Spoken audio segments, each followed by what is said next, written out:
আসসালামু আলাইকুম সুপ্রিয় দর্শক এবং শ্রোতা মণ্ডলী, আপনারা দেখছেন মুসলিম মিরর ইউটিউব চ্যানেল এবং ফেসবুক পেজ। রবিউল আউয়াল মাসব্যাপী নবীজি সাল্লাল্লাহু আলাইহি ওয়াসাল্লামের জীবনের উপরে সিরাতুন নবীর ধারাবাহিক আলোচনায় আজকে আমরা আলোচনা করব নবীজি সাল্লাল্লাহু আলাইহি ওয়াসাল্লামের পূর্বের যে যুগ, অর্থাৎ আইয়ামে জাহিলিয়াত বা অন্ধকার যুগ, সেই যুগে আরবের সামাজিক বা অন্যান্য অবস্থা কেমন ছিল, যে অবস্থার পরিবর্তন নবীজি সাল্লাল্লাহু আলাইহি সাল্লামের মাধ্যম দিয়ে বা তার সাহাবায়ে কেরামের মাধ্যম দিয়ে হয়েছিল। নবী মুহাম্মদ সাল্লাল্লাহু আলাইহি সাল্লামের পূর্বে আরবের জাহিলিয়াত যুগ বিরাজ করছিল, যেখানে সামাজিক, নৈতিক, রাজনৈতিক অবক্ষয় ছিল প্রকট। আরবেরা বহু দেবদেবীর পূজা করত এবং বিভিন্ন গোত্রে বিভক্ত ছিল, যাদের প্রায়শই সংঘাত লেগে থাকত।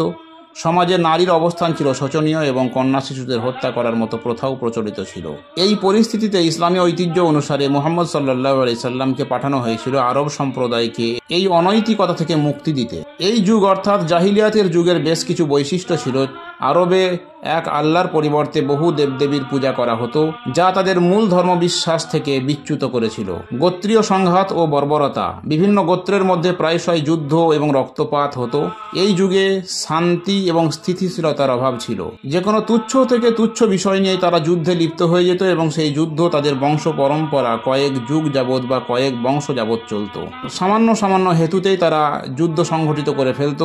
এমনকি উঁটে পানি পান করবে, কার উঁট আগে পানি পান করবে, এই নিয়ে তাদের মধ্যে সংঘাত বেঁধে যাওয়াটা ছিল নিত্য নৈমিত্তিক ঘটনা। সমাজে নারী এবং শিশুদের প্রতি ছিল চরম অবহেলা। কন্যা শিশুদের জীবন্ত পুঁতে ফেলার মতো জঘন্য প্রথাও কিন্তু সেই যুগে প্রচলিত ছিল। নৈতিকতার অধঃপতন ছিল চরম পর্যায়ে। সামাজিক জীবনে ছিল নানান ধরনের অনৈতিকতা, যা মানুষের জীবনকে বিশৃঙ্খল করে তুলছিল। সেই সময়ে রাজনৈতিক অবস্থা ছিল একেবারে নৈরাজ্যপূর্ণ। কোনো এক শাসন ব্যবস্থা না থাকায় আরব উপদ্বীপ জুড়ে ছিল রাজনৈতিক অস্থিরতা এবং বিচ্ছিন্নতা। মদ্যপান, ব্যভিচার ছিল তাদের নিত্য নৈমিত্তিক ঘটনা। যার বাড়িতে যত বেশি পুরাতন মদ থাকত, সেই ব্যক্তি নিজেকে তত সম্ভ্রান্ত এবং গর্বিত ব্যক্তি মনে করত। নারীদের সম্মান বলতে কোনো কিছুই ছিল না। পশু পাখিদের মতো একজন পুরুষ যখন ইচ্ছা, যেমন ইচ্ছা নারীদেরকে সম্ভোগের পাত্র বানিয়েছিল। এমনও শোনা যায় এক একজন পুরুষ শতাধিক পর্যন্ত বিবাহ বন্ধনে আবদ্ধ হতো এবং যখন ইচ্ছা যে মহিলার সঙ্গে তারা ইচ্ছা করত বৈবাহিক বন্ধনে আবদ্ধ হতো এবং যখন ইচ্ছা যাকে তারা ডিভোর্স বা তালাক দিয়ে দিত। শিক্ষা দীক্ষার হাল একেবারে তলানিতে থেকেছিল। হাতে গোনা কিছু মানুষ তৎকালীন সময়ে সারা আরব জুড়ে শিক্ষা দীক্ষা অর্জন করেছিল বা শিক্ষিত ব্যক্তিত্ব ছিল। কাবা ঘরের চতুর্পার্শ্বে নারী পুরুষ নির্বিশেষে উলঙ্গ হয়ে তারা তাওয়াফ বা প্রদক্ষিণ করত। হত্যা, লুণ্ঠন, ছিনতাই এগুলো ছিল তাদের পেশা বা তাদের নেশা। নিরাপদে কোনো মানুষ মরুভূমির বুকে রাত্রিতে বা দিনের বেলাতেও যাতায়াত করতে ভয় পেত। ফলে তারা কাফেলা সহযোগে বা দলবদ্ধভাবে এক জায়গা থেকে অন্য জায়গা যাতায়াত করত। মানুষের মধ্যে সততা এবং সত্যবাদিতা একেবারে তলানিতে পৌঁছে গিয়েছিল। কোনো মানুষ কারো কাছে কিছু আমানত হিসাবে রেখে নিরাপদ বোধ করত না।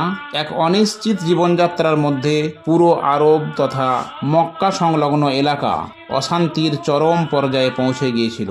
এরকম একটা অবস্থাতে মানুষ একেবারে অশান্তির দাবানলে যখন জর্জরিত, সেই অবস্থায় আবির্ভূত হলেন আমার আপনার সকলের নবী, বিশ্ব মানবতার মুক্তির দূত জনাবে মুহাম্মাদুর রাসূলুল্লাহ সাল্লাল্লাহু আলাইহি ওয়াসাল্লাম। তার ছোঁয়াতে ওই সমস্ত মানুষগুলো যারা এই ধরনের কার্যকলাপে লিপ্ত ছিলেন, তারা বদলে গিয়ে এক একজন নক্ষত্র তুল্য সাহাবা বা নবীজি সাল্লাল্লাহু আলাইহি সাল্লামের সঙ্গীতে পরিণত হলো এবং তাদের সংস্পর্শে পাল্টে গেল সারা পৃথিবীর অন্ধকারাচ্ছন্ন চিত্র।